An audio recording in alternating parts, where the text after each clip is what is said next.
जय हिंद दोस्तों, कैसे आप लोग और कैसे चल रही है आपकी स्टडी। दोस्तों आज की इस वीडियो में हम एक 3 नंबर वाले एक और क्वेश्चन को टटा बाय करने वाले हैं। ये क्वेश्चन ये एक प्रकार का डेरिवेशन है और ये डेरिवेशन आपको हलवा लगने वाला है। ठीक है, चलिए ये आपके पेपर में 3 नंबर का आ सकता है, कभी कभी ये 4 नंबर में पूछा जा सकता है। ठीक है, चलिए यूपी बोर्ड में खासकर ये 3 नंबर में ज्यादा आता है। ठीक है, क्वेश्चन है कि एक समान तीव्रता वाले वैद्युत क्षेत्र में वैद्युत दीर्घों पर लगने वाला बल युग्म को बोलो या के बोलो आघूर्ण का सूत्र ज्ञात कीजिए। यानी कि बल युग्म आघूर्ण का यहां पर सूत्र ज्ञात करना है। और भैया देखो कैसे ज्ञात करना है, पहले फिगर की बात कर ले। देखिए एक समान तीव्रता वाले वैद्युत क्षेत्र मतलब कि एक समान तीव्रता वाले वैद्युत क्षेत्र में बनाना है।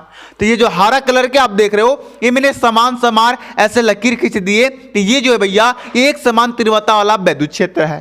ठीक है, फिर बोला है में यानी कि उसके अंदर वैद्युत दीर्घों। अभी में मतलब बोला है वैद्युत दीर्घों, तो हमने यहाँ पर एक वैद्युत दीर्घों बना लिया। वैद्युत दीर्घों क्या होता है भैया, एक माइनस क्यू एक सिरे पर प्लस क्यू, इनके बीच की दूरी 2l होती है।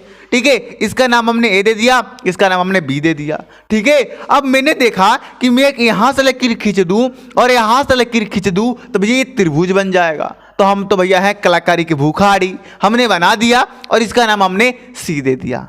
क्लियर है, मैं इतना आसान समझा रहा हूं ना, कोई डीप में नहीं जा रहा हूं, मैं कोई डीप में नहीं जा रहा हूं। ठीक है, चलिए अब जो बच्चे कहेंगे सर ये क्या कह रहे हो भैया, हम डीप में नहीं जाएंगे क्योंकि एग्जाम पास में है। ठीक है, और इस बिंदु का नाम हमने क्या दे दिया, सी दे दिया। बस बन गया फिगर। अब क्या है भैया इस चित्र में, ये बताओ बना लोगे कि नहीं, अपने से जरूर बना लोगे।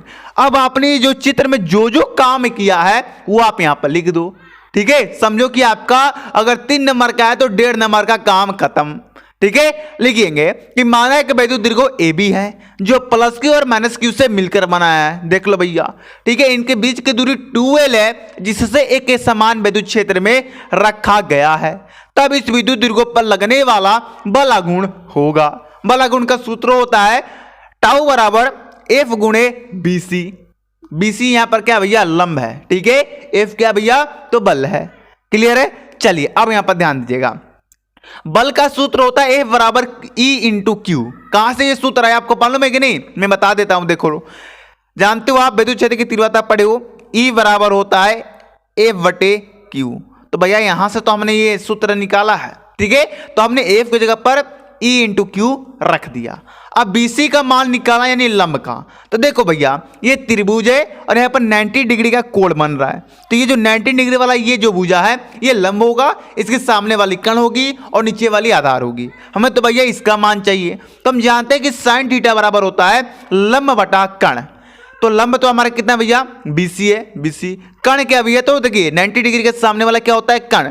तो ये कण कितना भैया, 2l है, तो 2l हमने रख दिया। ठीक है, चलिए अब यहां पर देखिए त्रियक गुणा कर दिया हमने, BC को इधर ला दिया और साइन थीटा में 2l से गुणा करके मैंने BC का मान निकाल दिया। अब BC के मान यहां पर हमने निकाल दिया, 2l साइन थीटा रख दिया, BC का काम खत्म। अब देखिए ये Q और ये 2l मैंने एक साथ लिख दिया और ये E और साइन थीटा मैंने एक साथ लिख दिया। अब आपको मालूम है कि वैद्युत दीर्घों आघूर्ण बराबर होता है Q इंटू 2l, जिसे आप P से प्रदर्शित करते हैं। तो मैंने इसके जगह पर क्या रख दिया, P और ये E और साइन थीटा। तो टाउ बराबर आ गया PE साइन थीटा। और यही जो सूत्र है यही है भैया एक समान वैद्युत क्षेत्र में रखे वैद्युत दीर्घों पर लगने वाला बल आघूर्ण का सूत्र। बस इसे आप तैयार कर लीजिए, आपके पेपर में इसी तरह लिख के आना है, आपको पूरा में पूरा नंबर मिलेगा, ये मेरी 100% की गारंटी है। ठीक है, समझ गए कैसे ये सूत्र ज्ञात हुआ, कैसे आपको चित्र बनाना है और कैसे आपको इतना ब्रह्मांड सा लिखना है। ठीक है, बच्चों को 2 चीजें प्रॉब्लम होती है, एक भैया चित्र बनाने में और ये लिखने में। कई बच्चों को लिखने में प्रॉब्लम नहीं होती क्योंकि आसान होता है, लेकिन अधिकतर बच्चों का 99% बच्चों का चित्र बनाने में थोड़ा दिक्कत होता है। ठीक है, चलिए अब बार बार प्रैक्टिस करेंगे ना तो चित्र भी आपका प्रैक्टिस होता चला जाएगा, चित्र में कोई दिक्कत नहीं होगा। आज की वीडियो कैसा लगा आपको कमेंट करके बताना है और मिलते हैं अगली वीडियो में, तब तक जाने की याद दीजिए। जय हिंद, जय भारत।